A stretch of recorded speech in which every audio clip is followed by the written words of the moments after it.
Welcome back to Power Play on this Tuesday evening. Any moment now, we are expecting to hear from the Prime Minister and his Mexican and American counterparts. They'll hold a joint press conference in Mexico City. I can show you a live shot of the room as it prepares to hear from the three of them. That press conference, there's John Kerry talking to Foreign Affairs Minister Melanie Joly. Like I said, we're standing by. We're expecting to hear from everyone there momentarily. We'll listen in live to those remarks when they happen. They will happen on the heels of some very important meetings that took place today in Mexico City.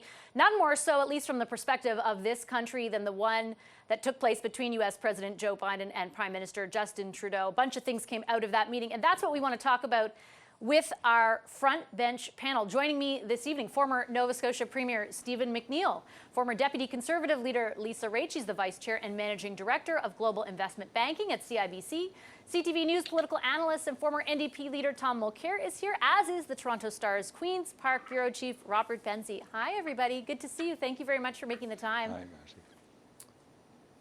Hi, Stephen. I'm going to start with you as we kind of stand by and wait to hear from the Prime Minister and the U.S. President.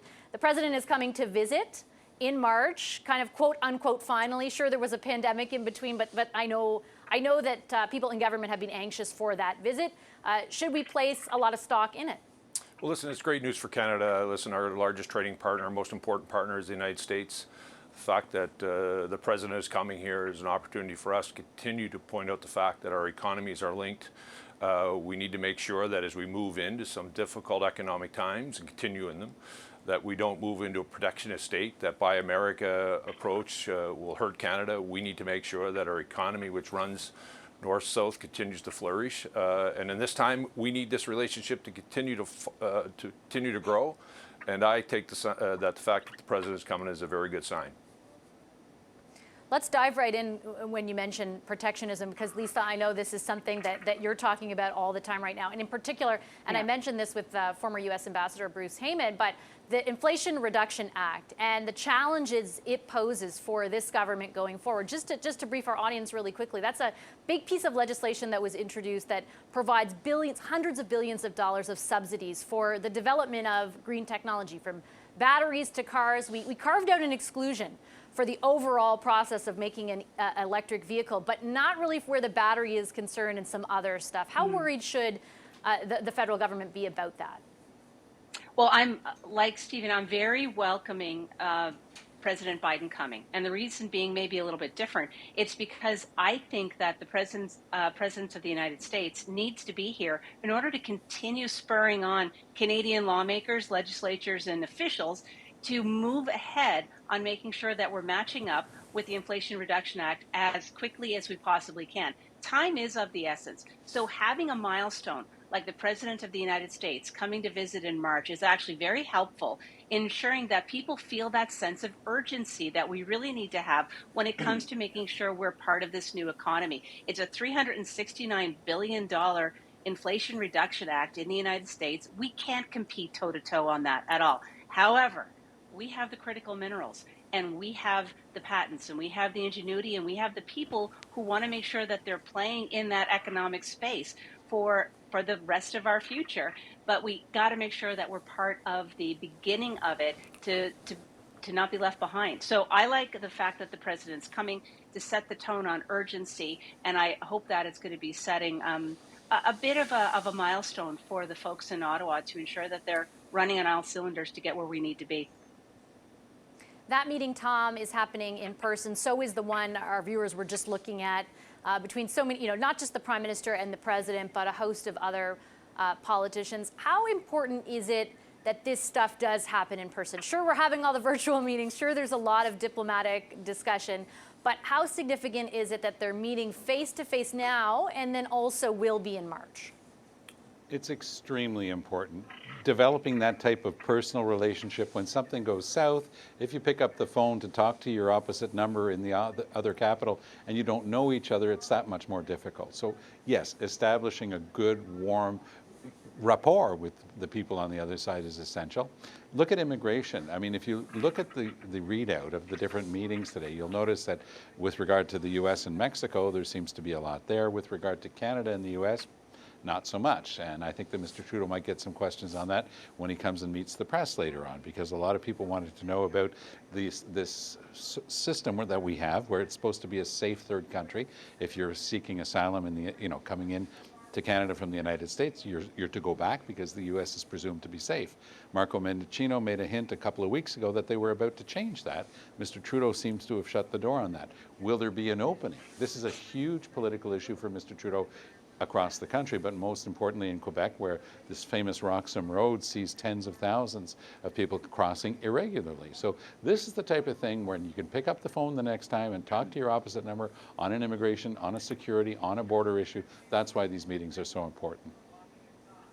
It's a good point about the Safe Third Country Agreement. That's, of course, the agreement that's been under discussion, and supposedly there are efforts underway to modernize it for a number of years. It's what allows people to cross between official port places of entry. And in Roxham Road, unfortunately, less than a week ago, one of those migrants was found actually dead. And so we did request, I should say, to be transparent, Minister Mendicino, to ask him just about that, but he's apparently tied up, as we saw in the live. Hopefully he'll come on the program in the next few days to discuss if there has been any progress, and if not, why not. Rob, there were some announceables, though, out of today. The visit is one of them. The purchase of surface-to-air missile system from the U.S. to deliver to Ukraine.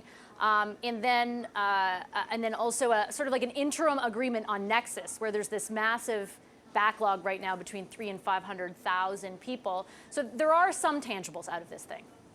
Yeah, and Vashi, the Trusted Traveler Nexus program, I use it. Many of my colleagues do, friends, and it has been basically frozen for some time now because of this impasse between the United States and Canada over whether how customs officials, U.S. customs officials, could be treated here in Canada.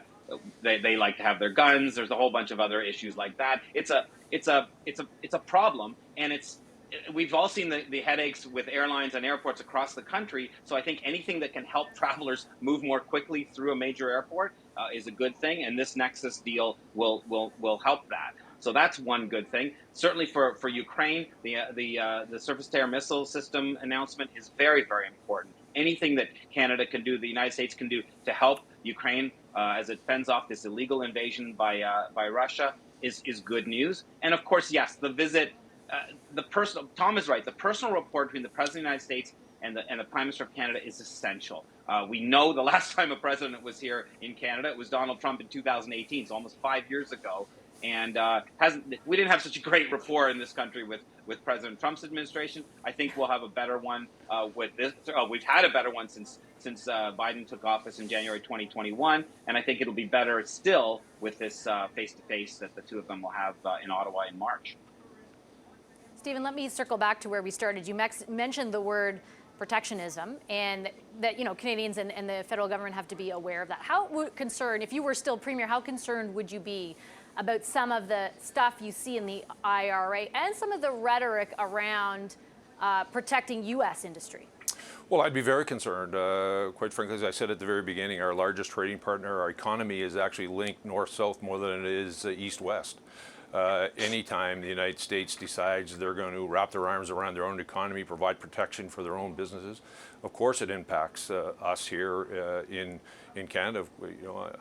In Nova Scotia, we're the home Michelin tire, which is one of the largest exports that come out of the region, Atlantic Canada. What would happen to them every time you end up with the Americans deciding they're going to put up barriers? So I think we should be very concerned, and my hope is that this was a big part of the conversation. Let's not lose sight of the fact many Canadian families are suffering, and this has been a difficult year on many families economically. All indicators are that's going to continue for the next number of months.